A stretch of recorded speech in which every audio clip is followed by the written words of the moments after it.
Hey, Vipin. Hi, everyone. I'm Hari Prasad, and Vipin and I are here to speak about a reflection that he wrote called This Is Your Damn Life. Thank you, Hari Prasad. It's good to be with you. Great to be here, and I'm really excited because this reflection in particular, I was just rereading it. I've read it many times, but when I was rereading it, I was getting back in touch with the effect that it has on me that makes me really want to take my life even more seriously. I mean, I always want that spirit, and I'm excited to share that spirit with others, but you captured it so profoundly. And really, what is more important? I mean, Upbuild began and my own spiritual journey began with this premise of how can we take our life more seriously? How can we realize the self and invest everything in the real self, leaving the ego behind? So I think this is really the crux of it, is developing that seriousness, that eagerness.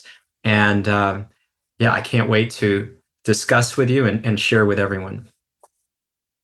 Thank you. Well, I would say that the intentionality with which you and Rasanath have lived your lives is what attracted me to Upbuild in the first place, uh, 10 years ago. And when I decided to join you, wanting that for myself, wanting to live my own life with that kind of intentionality. And then more specifically, you were one of the big inspirations for my writing of this reflection, because I see the way that not only you lead your life but also how you approach coaching. And it really is an aspiration for me to approach the the asymptote that you set for myself. That's so touching. Really, thank you. It means a lot. And yeah, I don't know what I can say, but I'm grateful if I can set some kind of positive example. That's all I would You want. set many of those for many people, Hari Thank Prasad. you. Thank you. So sweet. So the expression, this is your damn life. Um, what does this mean? you know, uh, so I was there was one particular day where I had two separate coaching sessions with two founders of the same company. And then I also had a coaching session with you that same day. And I remember how much it struck me how differently people approach their coaching. And and then how they approach their coaching being a metaphor for how they approach their life. If not even a metaphor, there's a direct relationship there. And it really, then I remember being in a conversation. So that was a big part of the inspiration of just being able to reflect on how one approaches their life. And like you said earlier, the seriousness with which we take this opportunity that's been given to us. And then, the title is a little bit playful for me. It's kind of, like just for me, I smile when I think about it. It's, this is your damn life. What are you doing about it? And there's something about, we don't usually like to use that language in our work at Upbuild, but also there's a particular sort of emphasis that I thought it just came naturally when I was thinking about it. I was just thinking, this is your damn life. This is your damn life. And I remember I was talking with Mary about this over dinner back in the fall, and we were just laughing and talking about all the ways in which we and people are not living their lives as if this is your damn life. Wonderful. Thanks. And is there anything else that you would share behind why you were inspired to write this? I think people, when it comes to coaching, people are often trying to figure out what should they be doing. as recipients of coaching, it can be a bit of a black box. Like, what am I supposed to do? How am I supposed to show up? And and also in the world that we live in, feeling like I want to do a good job as a coachee. What does that look like? And part of the inspiration is also painting a portrait of what that can look like. What's possible if you take your coaching with that kind of intentionality and seriousness as I've seen in you and I've seen in others, and and hopefully inspire people to do that. And the big thing is that I use coaching as the sort of central frame of this reflection, but it's actually meant to go way beyond that. We're talking about what does it look like, how do you approach your coaching, but then I think by extension, how do we approach our lives, whether we're getting coached or not. I think it's the same. With what level of intentionality, with what seriousness, how do we know what we actually need to work on, what we want to work on, how are we going about doing those things? um, I felt a fire underneath me about really the importance of this, and I wanted to share that fire with others. I love that spirit. I love that fire. Um, so, what does it mean concretely to take your life seriously? Yeah. I think it means a lot of things. So the first thing for me is it means it's about being clear about your values, your goals, your purpose. So starting from a place of like, what, why am I, what am I trying to do here with this life? What is it most important to me? And where am I heading? And so it's hard to think about living an intentional life without having some clarity on what are the beacons. And so I think values provide a lot of that. And so in our coaching work, we do a lot of work on helping people really become clear on their values and which of those values are being honored and which ones are being stepped on, and how does one come into more alignment with those values. And then we're so good about establishing goals in the workplace. Well, I would say not always so good, but that's always an intention. And often when it comes to our personal lives, we just let those goals go by the wayside. We don't really, we feel like that's appropriate for work, but I don't want to treat my personal life like work. That feels like I'm doing a job. But those goals are there. They're just maybe more implicit, and making them more explicit. And again, being clear on why those goals, what's important about them, and how am I actually progressing towards those. So, part of what I wrote about in this reflection is knowing what is it that I want to work on at all times. And I think if you understand your values and you are clear about your goals, then you start to have more of a sense of what is it that, and then where are the gaps, where are the shortfalls against those goals? How do I start to become clear on what exactly do I want to work on? And how do I figure out how do I actually go about that?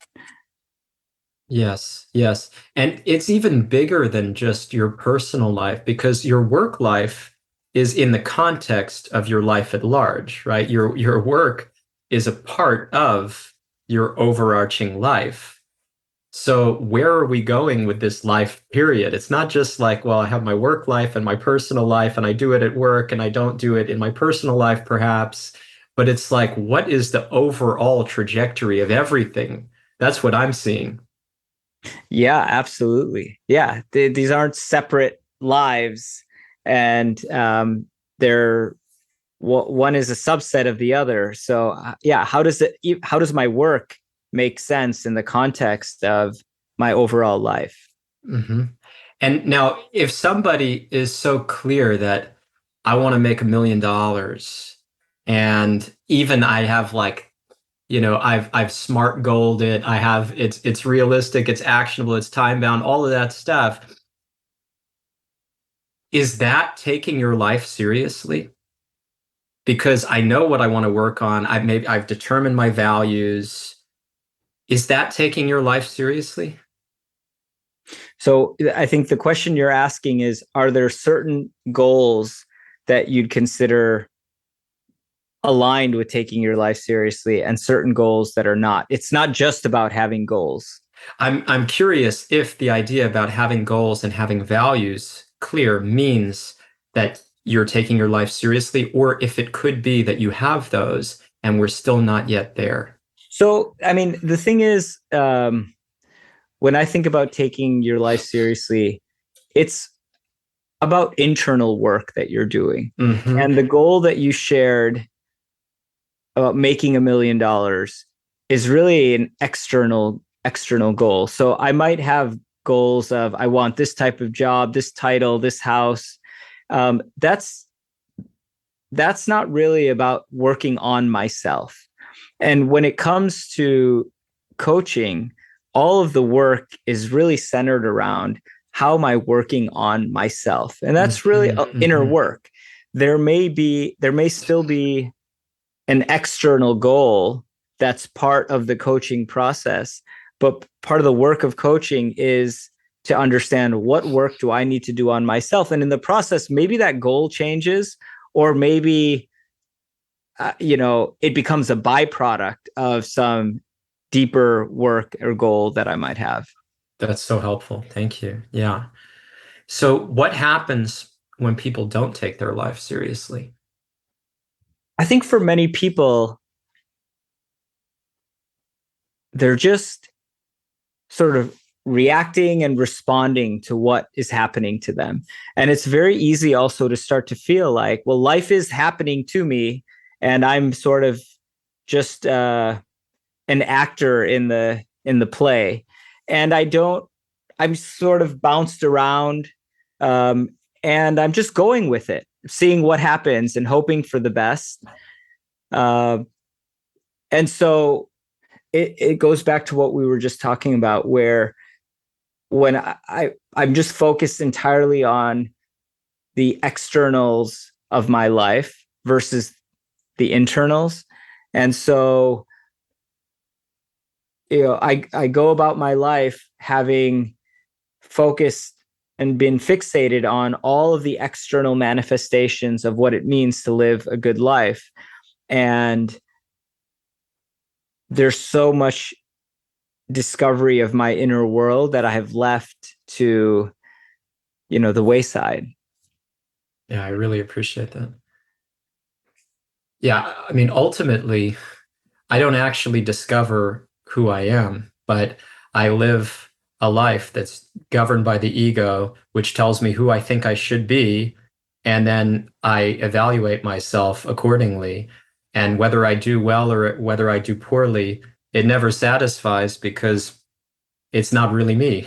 So it leaves me empty. Yeah. Then I'm back to square one. If I even ever see that, which I think unfortunately most of us do not. So, which is why, again, so important. We want to wake up to the fact that it is possible to take our lives seriously, and that if we're not doing it yet, there is so much work to be done. Yeah. And let us be eager. Well, it's so easy to take so much for granted Hmm. that, we're kind of born into these bodies, and we're living our life. And there's a lot of things that you just take for granted, like, oh, this is what life is. And so I'll just keep going with it and seeing what happens. And I think the idea that we have been given this life, given this birth, and what are we going to do with it? Um, I think is very provocative. It because it forces us to grapple. It forces us to grapple with the question of our existence and why we're here.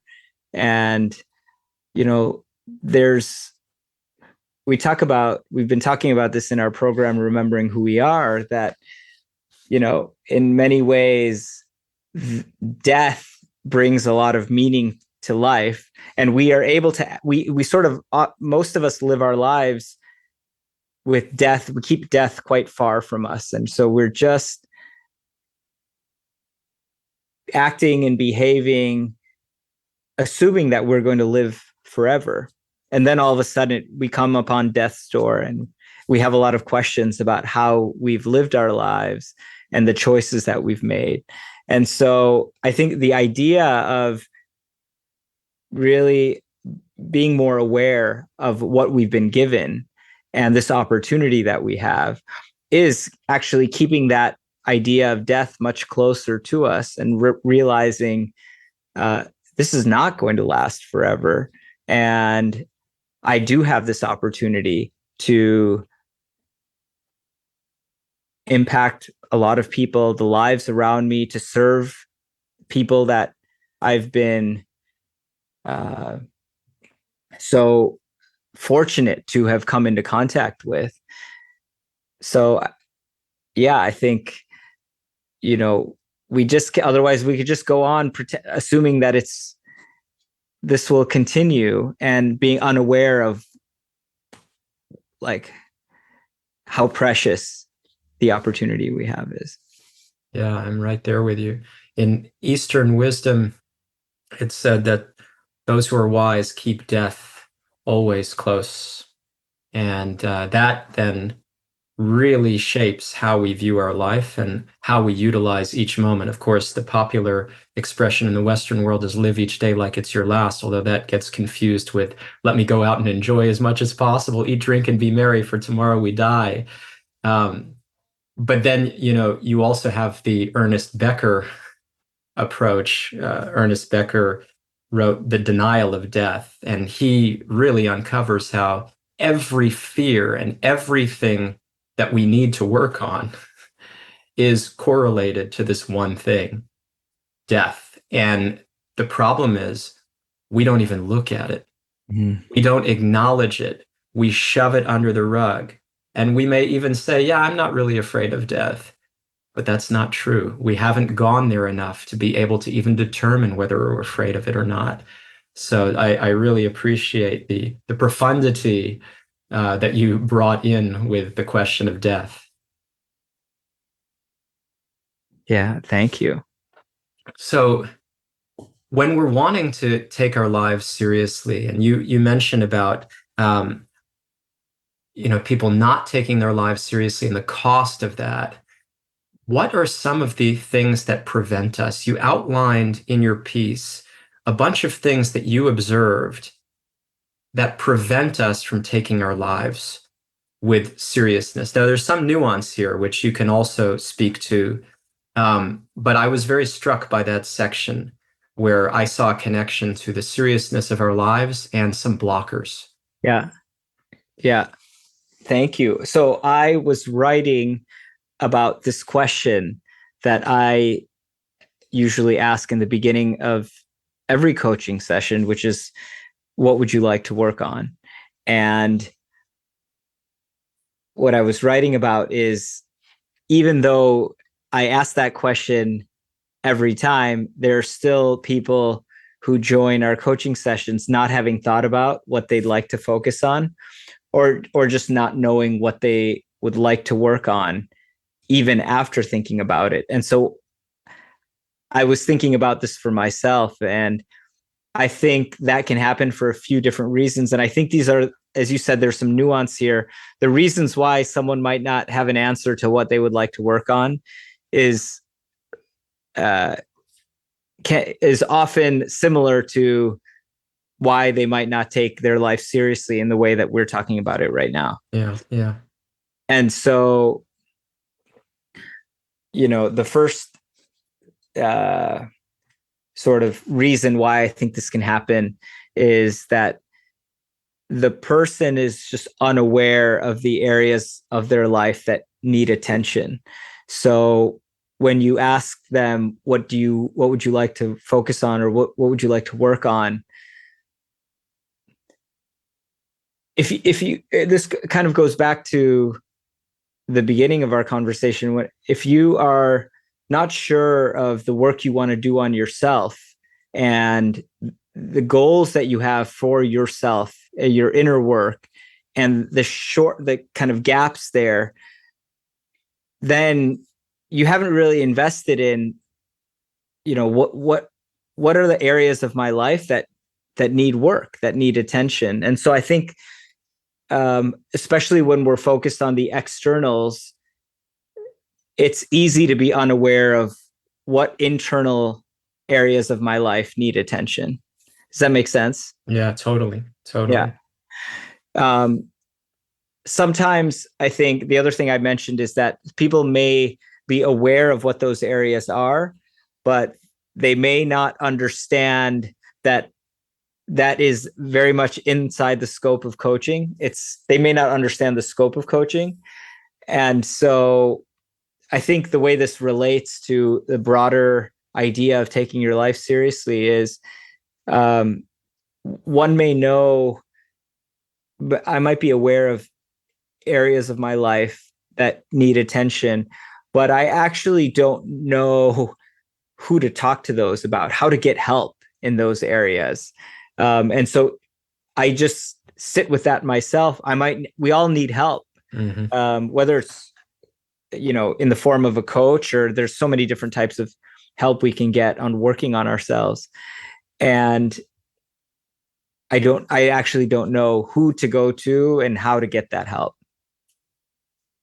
The third thing that I mentioned was that, I've been in this position very much before where I feel like life is good right now. So, life is good. There's not much that needs work. And I think that the presumption there is, if life is good, that must mean there's nothing substantive to work on, or why rock the boat? And I think our philosophy at Upbuild is, you know, there's always something to work on. We're always trying to elevate our consciousness, become better versions of ourselves. So when life is feeling good, we should feel very fortunate that that's the case, and not sort of sit on our laurels, because there's a short life and a lot of work to do in that life. And it may not be what it appears. There Yeah. may be more than meets the eye, because when life is good, well, one, that could be a coping mechanism that I tell myself that. But the other thing is, you were talking about the externals versus the internals. And life doesn't feel good a lot of the time when you're trying to approach the real self, because of what you just said right now, how much work it takes to get there. That's like blood, sweat, and tears, not to intimidate people, not to turn people off, because it's the most meaningful, rewarding, inspiring thing I know, and that anybody else that I admire knows. But it's not easy. It's not like life is good, it's all is dandy, everything's fine. It's like, we define this in our workshops, that when we're talking about consciousness, the higher consciousness means I'm seeing all of my lower tendencies and I'm working on them like anything, and they're humbling me like anything. So there is also some attention that's needed when I'm feeling like life is good. I have to ask myself, wait, what's going on here really? Yeah. What am I not seeing? Yeah. Yeah. Yeah, absolutely. And the last thing that I had mentioned was in the context of coaching, not actually having taken the time to prepare for that question. And I think, again, the same thing applies to our lives in general. Like, have I taken the time to think about what do I need to work on? Have I taken the time to think about where I'm trying to get to, and what's the most urgent need, the most important need, in terms of my own work. So that, I think, again, that's easy to fall by the wayside when I have so many other sort of requirements that are on me. And so I do all of that work. It might be my job, it might be my other, so many other obligations that I have, maybe with family, um, with friends. And so what work do I have to do on myself? Like, that's pretty low Mhm. on the totem pole of priorities. Yeah, I found this so helpful the way you laid it out. So it's four things that we need to all look out for to be able to take our lives with great seriousness. Is one is these being the blockers to that. One is that I'm not aware of what I need to work on internally. So, okay, let's shed some light on that. Let's do some introspection.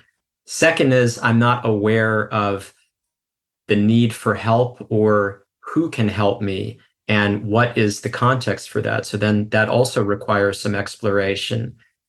The third is I feel pretty good. Things are fine. I'll leave it at that. And the fourth being that we really need to take the time for this, because if we're just do, go, go, go, which is definitely how I feel a lot of the time, and I know it's the pace of the modern world today. It's really hard to get in touch with what I need to work on, to prioritize it, and to feel that it's more important than all of the pressing millions of things that keep coming our way. Yes. Thank you for just summarizing those 4 points. Yeah. So, okay, so how do we then get to this place of taking our lives seriously? You wrote about an ideal mindset.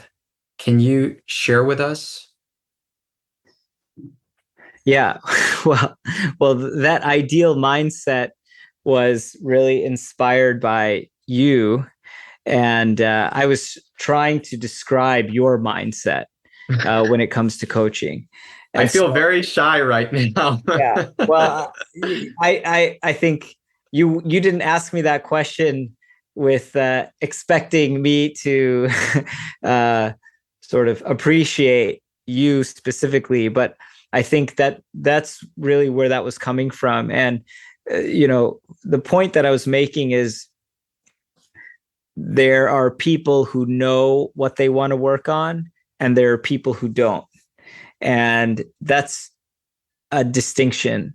Uh, at Upbuild, we hope to always not only know what we each need to work on and what we want to work on, but also make sure all of the people that we're working with in our community so have clarity on what they want to work on and actually how they're going about doing it.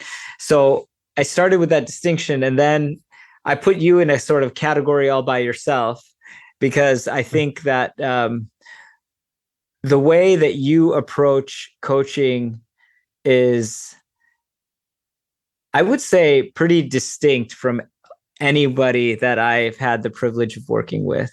And to me, what I've experienced from you is you put such a high bar and a high priority on this work, not only on your work on yourself, but on the opportunity to make progress through a partnership, a coaching partnership. When I think that you come into a coaching session knowing exactly what it is that you would like to focus on. I mean, sometimes there's multiple things and you're trying to navigate which one, but you're always aware of the work that you need to be doing on yourself and that you want to be doing. And I also seen your anticipation being so high. You walk into the coaching session wondering what nugget will emerge for me that will literally transform my life. And that sets a really high expectation that many people would say, "What? Why? would you do that? Aren't you setting yourself up for disappointment? And what I've seen repeatedly is that mindset. You are able to see things that many others might miss because of this heightened looking for, first of all, trust that my life is going to change from each coaching session, and then looking for that, and then committing to the actions that are coming out of that work together. So I just, that mindset was to me so unique and so distinctive and so beneficial. I wanted to try to capture that for others. I'm very honored and humbled. Thank you.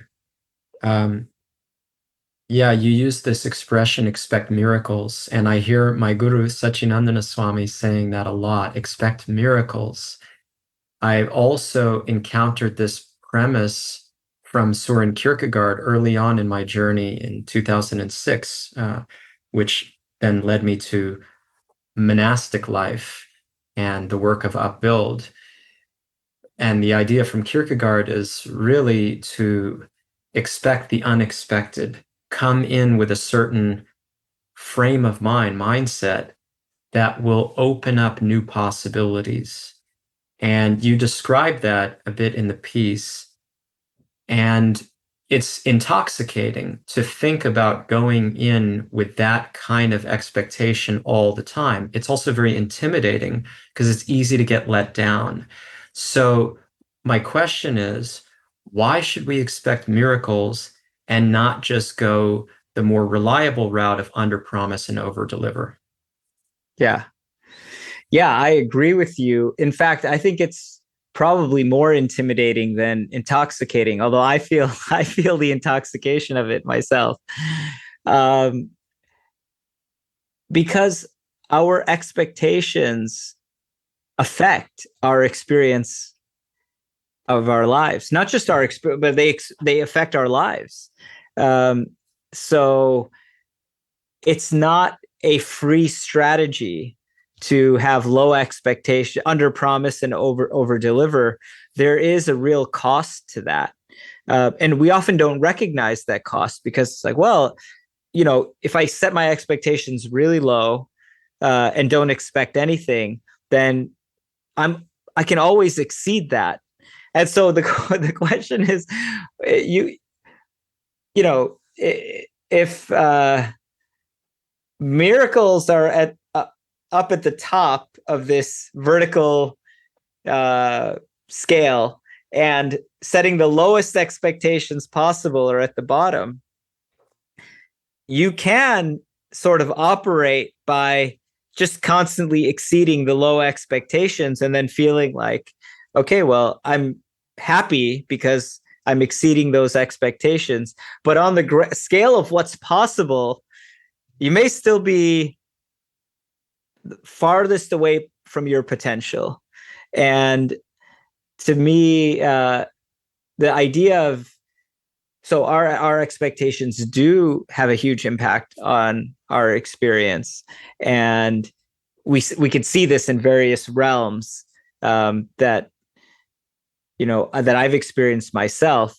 And so, how do we live our lives